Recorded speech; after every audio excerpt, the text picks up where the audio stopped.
बिस्मिल्लाहिर्रहमानिर्रहीम। तव्हांजो पंहिंजो ख़ादिम Saddam Hussain Sindh virtual online academy तरफ़ां तव्हांजे लाइ बहितरीनु टॉपिक सां हाज़ुर आहियां। हीउ टॉपिक उन्हनि लाइ सफ़ा बहितरीनु आहे जेके दोस्त बिल्कुलु ई बिगिनर आहिनि ऐं उहे दोस्त जिन इंग्लिश जा जुमिला कॾहिं बि न आहिनि ठाहिया। इंशाअल्लाह हाणे उहे हिन शयुनि खे पढ़ण खां पोइ SVO फॉर्मेशन खां पढ़ण खां पोइ बाक़ाइदा उहे जुमिला पाण ठाहींदा ऐं प्रैक्टिस कंदा। असांजी अॼु जेको टॉपिक आहे मेन टॉपिक आहे SVO। ये इंग्लिश जी फॉर्मेशन आहे, सम्झो बेसिक फॉर्मेशन आहे। जेके दोस्त जुमिला नथा ठाहे सघनि उन्हनि लाइ बाक़ाइदा सपोर्टिव ऐं मददगार आहे। अच्छा, हिन जो SVO जो पाण फुल फॉर्म पहिरियों पढ़ंदासीं। फुल फॉर्म छा आहे हिन जो? S for subject, V for verb, O for object. हिननि जा सिंधी में बि नाला आहिनि। सिंधी में असां हिनखे चवंदा आहियूं फ़ाइल, फ़ेल ऐं मफ़ूल। हाणे असां हिननि जी डेफिनेशन थोरी पढ़ंदासीं। डेफिनेशन हिननि जी आहे छा? पहिरियों पाण डेफिनेशन पढ़ंदासीं subject ji.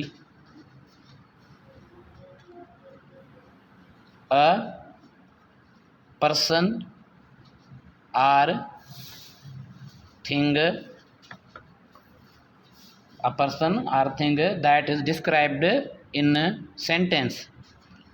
For example, Ahmad, Ali, Abdullah, he, she, it। अच्छा, उन खां पोइ पंहिंजो आहे वर्ब। ईअं तव्हां सभिनी दोस्तनि खे ख़बर आहे वर्ब असांजो एक्शन ऑफ सेंटेंस हूंदो आहे या एक्शन वर्ड आहे। जेको कमु जुमिले में थिए, जीअं एक्शन थिए। For example eat, right, read, इहे असांजा एक्शन वर्ब आहिनि। उहो पंहिंजो वर्ब हूंदो आहे जेको जुमिले में कम खे ज़ाहिर करे, कहिड़ो कमु थिए थो। उन खां पोइ पंहिंजो आहे ऑब्जेक्ट। ऑब्जेक्ट उहा शइ हूंदी आहे जंहिं ते कम जो असरु थिए या जुमिले में जंहिंजे बारे में पाण ॻाल्हायूं, टॉक अबाउट, जंहिंजे बारे में पाण ॻाल्हायूं, उहा शइ पंहिंजो हूंदी आहे ऑब्जेक्ट। अच्छा, हिन जी पाण हाणे फॉर्मेशन पढ़ंदासीं, सिखंदासीं जुमिला कीअं ठहंदा आहिनि। हिन जे फॉर्मेशन जे लाइ पहिरियों जी SVO फॉर्मेशन आहे, तव्हांखे ॿुधायो आहे। पहिरियों पाण हिन जो रखंदासीं सब्जेक्ट, पोइ रखंदासीं वर्ब, पोइ रखंदासीं ऑब्जेक्ट। इहे शयूं पाण में गॾिजी करे SVO फॉर्मेशन ठाहींदियूं। इन में तव्हां जुमिला ठाहिणु सिखी वेंदा। हिकिड़ी ॻाल्हि हिन में नोट करणी आहे, बाक़ाइदा तव्हांखे ज़हन में रखणी आहे त जॾहिं असांजो सब्जेक्ट हीअ, शीअ, इट या सिंगुलर नाउन हूंदो, अकेलो नालो हूंदो, त उन में असां प्लस कंदासीं वर्ब में S या ES। हाणे असां हिकिड़ो हिते रखूं था जुमिला, जीअं पंहिंजो आहे अब्दुल्ला। अब्दुल्ला असांजो सब्जेक्ट आहे।